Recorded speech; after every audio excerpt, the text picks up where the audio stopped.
terjadi reformasi, tidak terjadi transformasi. Lembaganya dipisah, value-nya tidak ikut transformasi.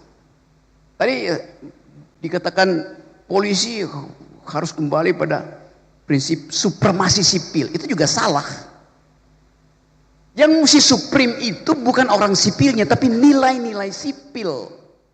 Jadi yang benar bukan supremacy, civilian supremacy, tapi the supremacy of civilian value. Supremasi dari nilai-nilai sipil. Di dalam demokrasi mau tentara, mau satpam, mau akademisi, profesor, punya ijazah apa nggak punya ijazah, tunduk pada nilai sipil.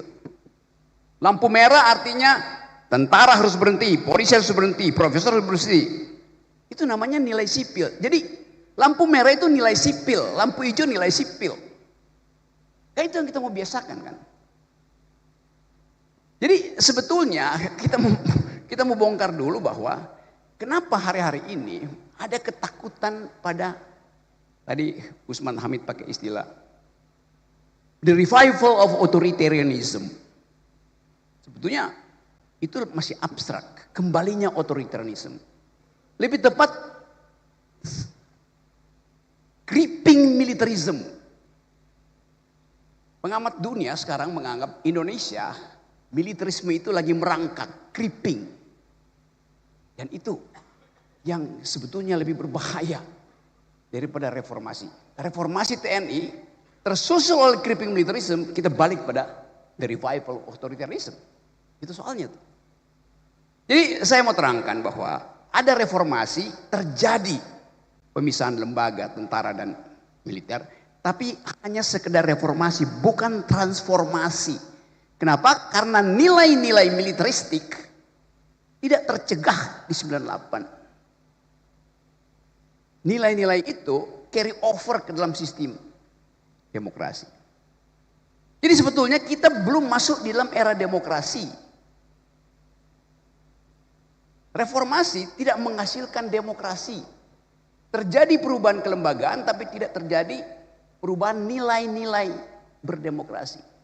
Dengan kata lain, kalau kita sebut kita pindah dari otoriter ke demokrasi. Pindah itu artinya langkah keluar dari orde baru masuk ke orde reformasi. Kita baru keluar dari, belum masuk ke. Lembaga-lembaganya lengkap. KPU ada, parlemen ada, Mahkamah Konstitusi ada, DPR ada. Lembaganya lengkap, tapi pelembagaan belum berlangsung sempurna. Hanya itu yang mau kita pastikan. Jadi sekali lagi kalau kita mau bicara tentang reformasi, transformasi, apapun istilahnya, kita mesti lihat bahwa kondisi kelembagaan kita itu tidak menghasilkan pelembagaan, hanya ada perubahan di dalam lembaga. Tetapi kita mulai lihat bahwa ada inisiatif lokal untuk menghasilkan ide tentang demokrasi. Waktu demonstrasi Agustus kemarin saya ada di Pekanbaru di Riau, nemenin Irjen Heri Heriawan, Kapolda Riau. Demonstrasi yang besar itu, saya datang ke situ.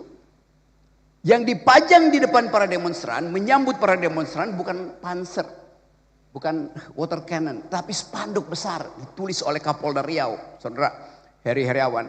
Selamat datang para pejuang aspirasi. Bayangin coba.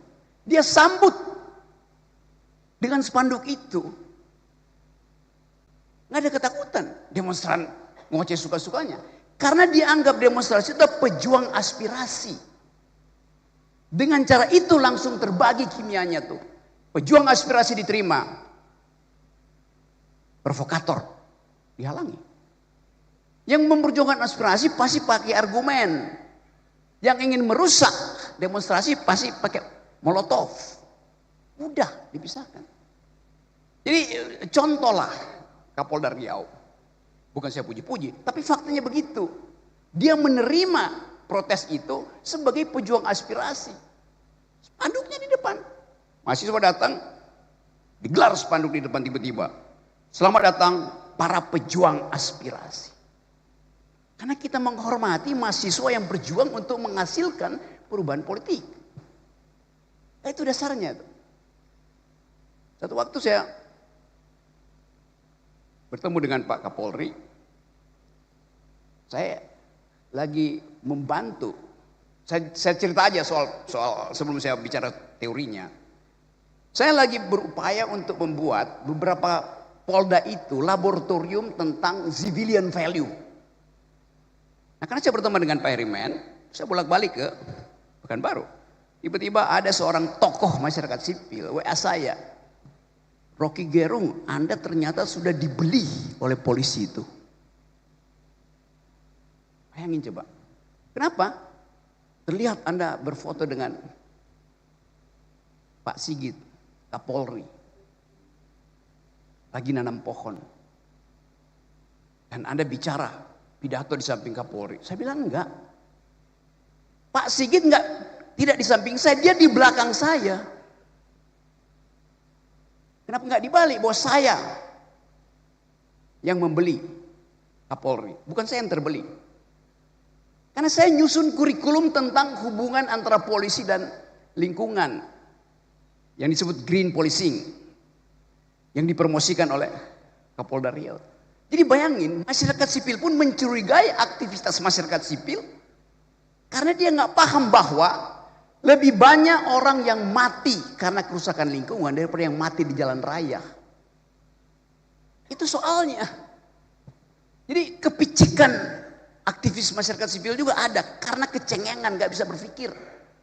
Kalau saya kritik, saya juga kritik lingkungan saya yang mencurigai hubungan antara aktivis, dosen, jurnalis dengan kalangan kepolisian.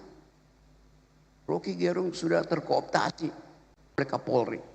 Lo dalam isu lingkungan terbalik, Pak Sigit terkooptasi oleh isu lingkungan yang saya buat. Begitu dong fairness-nya tuh. Jadi kita lihat bagaimana kepicikan itu ada di dalam bahkan masyarakat kita. Dan itu terjadi karena satu hal. Di belakang kepala kita, di belakang kepala mak-mak, di belakang kepala para dosen, kepala jurnalis, ada isu yang unexplainable, unspeakable. Yaitu soal fufu-fafa dan soal ijazah palsu. Itu yang jadi background kemarahan publik yang tidak mungkin dia ucapin.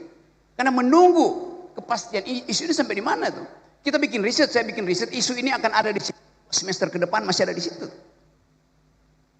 Jadi kita mau coba bahas sekaligus apa yang kita sebut sebagai reformasi. Sebetulnya basisnya adalah kecurigaan masyarakat sipil terhadap penyelesaian kasus-kasus yang sangat sensitif.